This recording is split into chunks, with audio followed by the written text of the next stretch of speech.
Du lundi au vendredi, 14h-18h, c'est Tom sur RMV. Je vais continuer à vous parler cette semaine et je pense pendant encore un petit moment de cette histoire des parcs d'attractions, des montagnes russes, vous apprendre un petit peu des choses, voilà, avant de pouvoir concrètement vous parler, vous donner des idées de sortie, vous dire où aller, ce que vous pouvez faire, quoi trouver, etc. Et ben on va, en attendant que tout ça rouvre et que tout aille mieux, parler un petit peu des montagnes russes. La semaine dernière, je vous avais donné déjà les premières notions, les bases, pourquoi les montagnes russes, quelle est l'origine, et on était allé à peu près jusqu'aux années 20, la crise de 1929 qui avait mis un brusque coup d'arrêt à tout ça. Ouais. Bon, il s'est passé des choses pendant quelques décennies, c'était pas forcément les plus belles, il y a eu des guerres, la Seconde Guerre mondiale, mais après l'horizon s'éclaircit un petit peu, 1945, ça y est, la guerre elle est finie et l'économie elle commence à reprendre. Ouais, ça c'est bon ça. Du coup, comme je l'avais dit la semaine dernière, on a inventé un truc cool, les Américains en ont fait un truc génial, et là, ils passent la seconde à partir des années 50, et je vais vraiment me concentrer là cette semaine sur deux entreprises en particulier, et dans l'époque des années 50. Je voulais faire plus succinct, mais ces deux entreprises ont tellement jalonné et façonné les parcs tels qu'on les connaît aujourd'hui que c'était juste impossible de survoler ça. Il y a trop de choses à dire, et Évidemment, l'une de ces deux entreprises, c'est celle de l'oncle Walt, c'est Disney, puisque c'est en 1955 que le premier parc Disneyland a ouvert en Californie. Et c'était l'idée de Walt de vouloir offrir quelque chose d'autre, quelque chose de différent, parce qu'à l'époque, les parcs d'attractions, c'était pas génial, c'était un peu cracra, les parents se faisaient chier, et puis lui racontait pas mal d'histoires, il y avait pas mal de choses à faire, il y avait beaucoup de potentiel, il s'est lancé et il est rentré en contact en fait à l'époque de la création, donc je vous parle de ça, c'est avant 1955, avant l'ouverture, il s'est rapproché d'une petite entreprise qui florissait dans les années 50. Ils fabriquaient des manèges et ils commençaient à faire parler d'eux en Californie parce que leurs manèges, ils étaient bien foutus. Ils étaient simples à entretenir, simples à faire fonctionner. La fabrication, c'était propre, c'était nickel. Du coup, forcément, ça attire l'attention de quelqu'un qui a une grosse compagnie d'entertainment et qui commence à développer son parc. On va parler de Arrow Development. Alors, l'entreprise, malheureusement, n'existe plus aujourd'hui. Elle a fermé ses portes en 2002. Mais néanmoins, vous allez voir, au cours de la chronique d'aujourd'hui, ils ont vraiment complètement transformé le monde des parcs d'attractions. À l'origine, Disney les avait contactés pour une espèce de petit bateau à roue à aube, comme il y en a d'ailleurs dans tous les parcs. Puis finalement, c'est pas là-dessus que ça va marcher. Ça va pas trop intéresser Disney à l'époque. Du coup, Arrow va rater ce contrat-là, mais ils vont récupérer un contrat pour pas une, pas deux, pas trois, mais 6 attractions. 6 attractions. Voilà, qui vont être le line-up un petit peu du tout premier parc, puisque vous allez retrouver Mr. Toad's Wild Ride, Alice in Wonderland ou encore Dumbo, les éléphants. On retrouve pratiquement dans tous les parcs de Team Royal Magic. Alors, pour l'époque, c'était tout nouveau. Arrow, il débutait, il se rodait un petit peu. Et là, on entend, c'était avant l'ouverture du parc, on est d'accord. C'était les prémices. C'est les prémices. Ils fabriquent déjà des manèges, mais là, ils vont passer à une dimension, la dimension Disney, puisque on se contente plus de mettre des nacelles sur des bras et de faire fonctionner le tout. On commence à avoir du décor, on commence à avoir de la théma, et justement, l'ouverture du parc en 55, on le sait, l'histoire le raconte, elle a été particulièrement cauchemardesque pour Walt. Il y a plein de trucs. Il y a plein de choses qui ont foiré. Il y avait des tickets contrefaits, il y avait pas de fontaine à eau, il faisait une chaleur épouvantable, le goudron fondait, c'était un bordel pas possible. C'est ce que je voulais dire, que les gens s'enfonçaient quand ils s'asseyaient sur les bancs sur Main Street, bien sûr, parce qu'il y a un Main Street dans tous les parcs Disney, type, comme tu l'as très bien dit, Magic Kingdom. Les gens s'asseyaient sur ce banc et le ciment n'était pas encore pris et les bancs s'enfonçaient. Il y a des photos d'ailleurs. Les photos véridiques. Flotte. C'est vrai, c'était un peu chaotique l'ouverture. Ils ont survécu. Oui, maintenant, on voit c'est maintenant sûr. Dans la région de Marne-la-Vallée, ils sont un petit peu connus pour ça. Et du coup, voilà, les créatifs, les Imagineers de Disney ont cette idée de faire ce manège avec Dumbo. Donc, problème, puisque Arrow conçoit le manège, conçoit le truc, et Disney fait les petites nacelles en forme d'éléphant. Avec des grandes oreilles. Déployées pour qu'on ait l'impression qu'ils volent. Le problème, c'est qu'à l'époque, il n'y a pas d'ordinateur. Il n'y a pas tous ces trucs pour calculer, pour savoir où on va, et on y va un petit peu de manière empirique. Et ce qui se passe, c'est que ça s'avère être un véritable cauchemar pour eux, puisque les oreilles des éléphants ont une telle portance quand ils montent et qu'ils descendent. Ils ont une prise au vent beaucoup trop importante pour le mécanisme, ce qui fait que ça monte pas, ça pète. Ils trouvent une solution à l'arrache pour mélanger en fait avec l'huile qui est dans les groupes hydrauliques une espèce de nitrogène. À chaque tour, il fallait nettoyer parce que ça faisait une espèce de mousse marron à tel point que les gars de chez Arrow en fait appelaient carrément ça traire les éléphants. Tellement entre chaque tour c'était le bordel. Mais malgré tout, donc quelques semaines après quand même, l'attraction ferme pour pouvoir permettre d'apporter ces améliorations. Et là, Walt se retrouve admiratif des gars de chez Arrow qui sont vraiment donnés à fond dans ce qu'ils étaient en train de faire. Ils ont mis tellement de dévouement, ils voulaient tellement bien faire leur boulot que forcément ça attire l'œil d'un entrepreneur. Et on arrive en 1959, un petit peu avant 1959, Walt revient des Alpes où il a tourné le troisième homme sur la montagne. Et il a un petit peu, c'est toujours ces idées qui germent dans la tête. Et à l'époque, dans le parc, il y a une espèce de petite colline qui s'appelle Holiday Hill. Et en fait, elle plaît pas trop, cette colline. Parce que les ados du coin se retrouvent là-bas pour faire des choses qui sont pas forcément vues d'un bon œil dans un parc d'attractions familial de l'Amérique des années 50. Donc là, il se dit, il faut se débarrasser de ça. Faut leur couper la possibilité d'y aller. Mais il y avait quoi sur cette? C'est quoi? C'était une île? C'était juste une colline? C'était une espèce de petite colline sur laquelle reposait un support du téléphérique qui permettait d'aller de Fantasyland à Tomorrowland. C'est des petites télécabines toutes simples. Et là, il se dit, bon, j'ai un pilier tout moche. J'ai une colline où les ados se retrouvent pour faire des trucs qui choquent encore les mœurs à l'époque.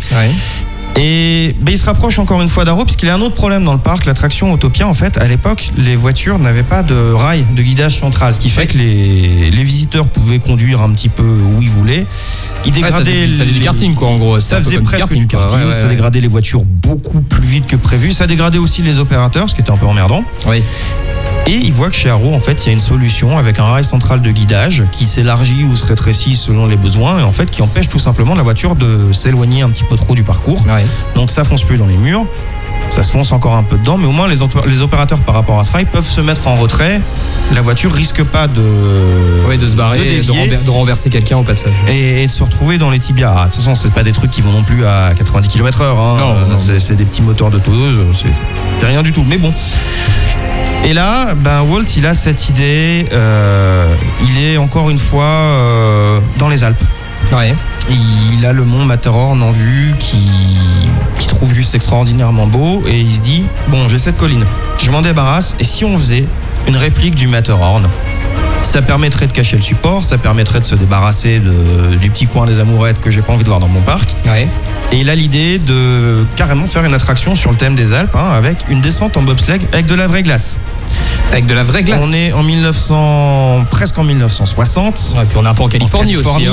Je vous laisse imaginer le cauchemar que c'est d'imaginer une attraction, de concevoir un truc comme ça. Maintenant, on pouvait aller faire du ski à Dubaï, mais à l'époque, c'est sûr, c'est pas monnaie courante. C'était pas la même tisane. Donc il se dit, un roller coaster, ce serait parfait dans les grottes de la montagne. On peut faire des virages serrés pour rentrer et sortir. On fait le tour de la montagne. Seulement, problème. Faire des virages serrés à l'époque, c'est pas possible. On n'arrive pas à travailler l'acier.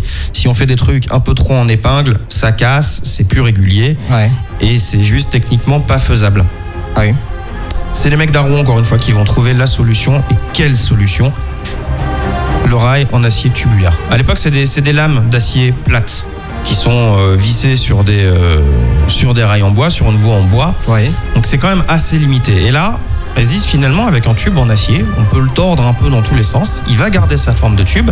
Ça va permettre de faire des virages plus serrés, ça va permettre de faire des descentes. Puis ça va ouvrir la voie au monde des roller coasters qu'on connaît aujourd'hui. Au monde des roller coasters tel qu'on connaît aujourd'hui. C'est comme ça que va naître l'attraction Matterhorn Bobsleds, ouverte en 1959. Première attraction de type montagne russe au monde. À avoir une voie donc avec des tubes d'acier. Ça c'est stylé. Et c'est la norme aujourd'hui. Ah ouais, même toujours. D'ailleurs, l'attraction a subi beaucoup de modifications dans son histoire, mais aujourd'hui encore, elle existe. Alors, on leur souhaite de rouvrir le plus vite possible parce que le parc de Californie, il est fermé depuis le 13 mars 2020. Il n'a pas du tout rouvert. Là, en ce moment, c'est un centre de vaccination. C'est sympa. Va te faire vacciner chez Mickey. Trop magique, voilà. Ouais. Et du coup, il y a cette attraction qui va apparaître, qui va rencontrer un grand succès. Plus tard, ça va aussi ouvrir la voie à Arrow puisqu'ils ont un savoir-faire et là la sauce elle prend. Ouais. Et elle va prendre. Mais à l'époque, Arrow avant Disney, ils avaient pas grand-chose en fait. Ils n'étaient pas reconnus dans le métier. Si. Ils commençaient à être reconnus parce que leur manège était de bonne facture, qu'ils étaient pas chers, qu'ils étaient faciles à entretenir et que les gars bossaient sérieusement. Donc c'est on pour n'est ça pas que encore Disney, dans les trucs à des échelles industrielles. C'est un petit atelier dans une petite bourgade qui s'appelle Mountain View en Californie. On n'est pas encore dans les grosses usines, mais c'est eux qui vont donner naissance à cette industrie-là. Puisqu'ils se font bonne réputation, ils ont bossé avec Disney, donc ça dans ton CV, ça fait bien, surtout que l'attraction elle fonctionne.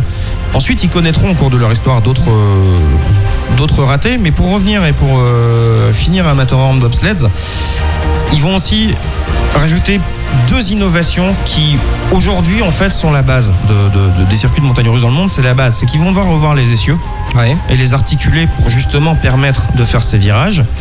Ils vont améliorer aussi le confort et le bruit que ça fait, parce qu'avant c'est des roues en acier sur des voies en acier. Les montagnes russes en bois, ça fait un boucan du diable, ce qui donne le frisson. Et là, les gars vont se dire, tiens, on va mettre une espèce de bande en uréthane, c'est un petit peu comme du nylon, ce qui permet d'améliorer la friction d'une part et de réduire considérablement le bruit d'autre part. Et enfin, un troisième point, ils vont inventer le principe de la voie segmentée. C'est-à-dire que, normalement, t'envoies le train sur le circuit, il revient, les passagers descendent, d'autres passagers montent, on fait un tour. Forcément, pendant que le train il fait son tour, personne monte, donc il y a un petit souci d'efficacité. Là, ils vont concevoir une attraction avec plusieurs segments où les trains peuvent s'arrêter si jamais la voie de devant elle est encore occupée.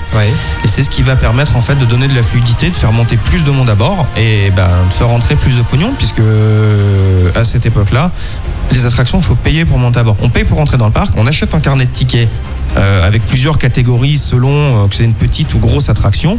Donc chaque tour, entre guillemets, est payant. C'est comme ça que le parc gagne de l'argent. Tous les parcs faisaient ça d'ailleurs. Et forcément, si tu veux gagner plus d'argent, il faut faire monter. Le système de tickets restera pratiquement jusque dans les années 80. D'ailleurs, vous pourriez, si vous croisez des fans dans les parcs Disney par exemple, entendre parler de e-ticket. En fait, les attractions, c'est subdivisé en 5 catégories, A, B, C, D, E, donc I pour E. Et justement, en fait, le E, c'était les attractions, c'était les plus grosses attractions, les trucs haut de gamme. Donc il fallait s'acquitter du ticket entre guillemets le plus cher pour pouvoir les faire. C'est un terme qui est resté depuis, même si le système de tickets a complètement disparu maintenant. C'est un terme qui reste encore aujourd'hui pour les attractions majeures.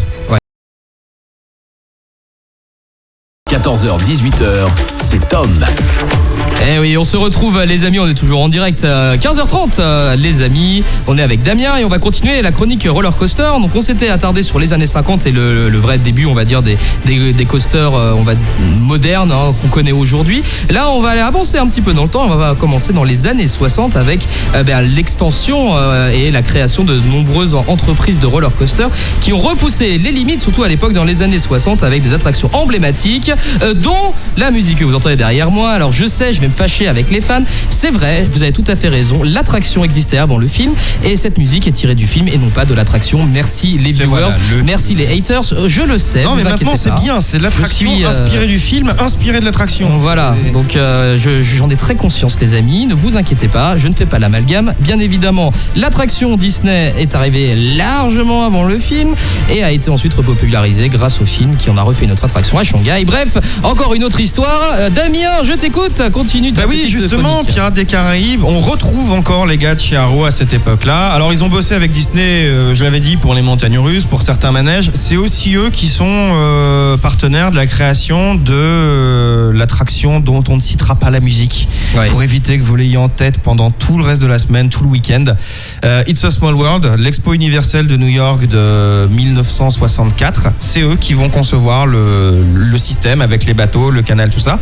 Du coup, c'est eux aussi qui vont développer Pirates des Caraïbes. Il faut savoir que l'attraction, elle prendra presque 10 ans. Je crois que c'est 9 ans de développement. Entre l'idée et l'ouverture, c'est 9 ans. Walt ne la verra pas d'ailleurs. Ouais. Et mais justement, en fait, c'est encore le gars de Charo. C'est presque à croire qu'il n'y a que eux sur le marché à l'époque, mais ils vont en inspirer d'autres. D'ailleurs, Disney lui-même en a inspiré d'autres. Je parlais du parc en Californie, de Disneyland. Forcément, vous êtes donc au début des années 60. Ça y est, là, ça commence à prendre. L'économie connaît un nouvel essor. La classe moyenne se développe.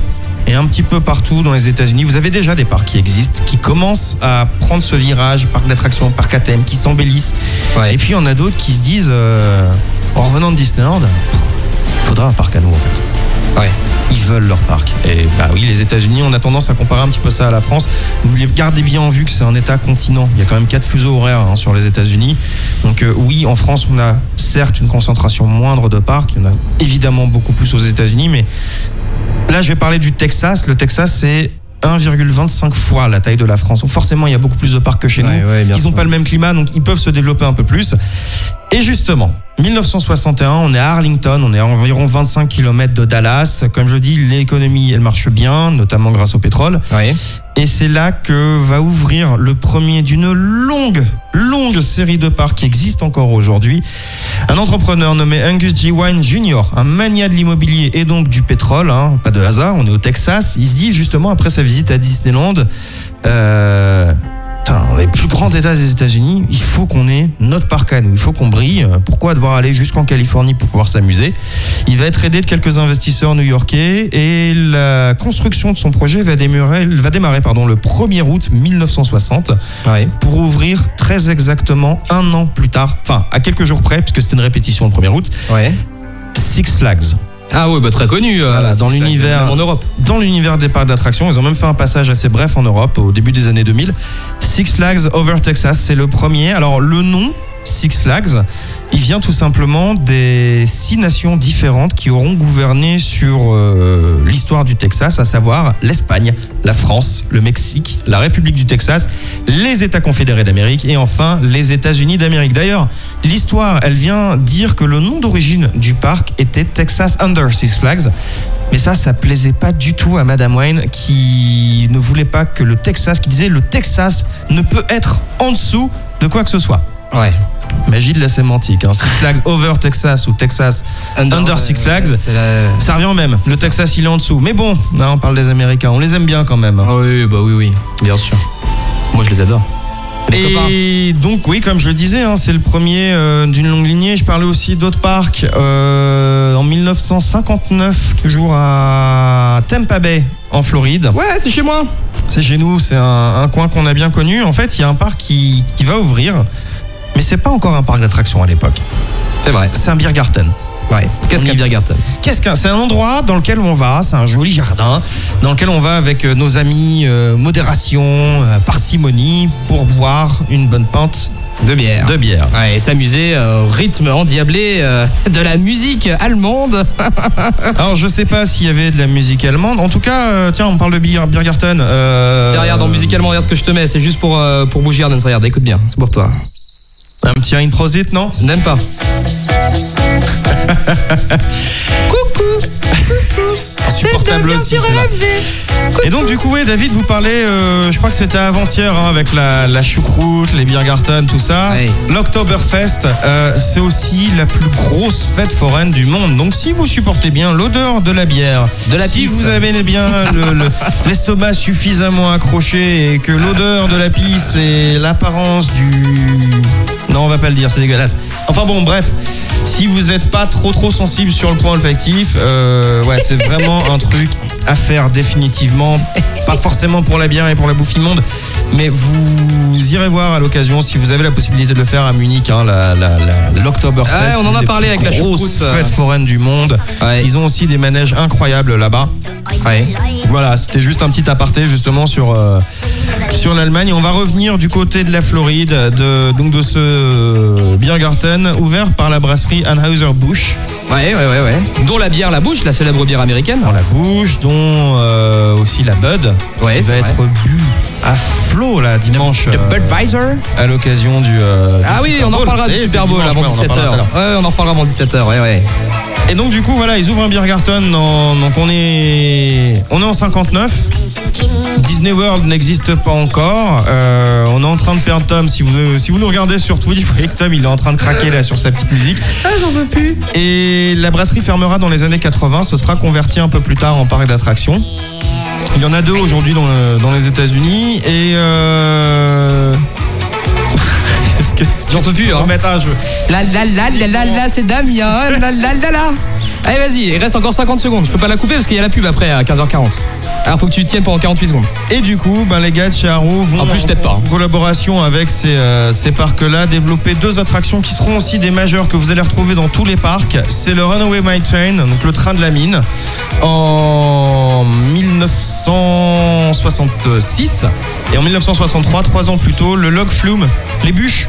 Ouais, Le splash. les bûches, ça, c'est la fête. Ah, voilà. Ça aussi, c'est les gars de chez Arrow qui l'ont inventé.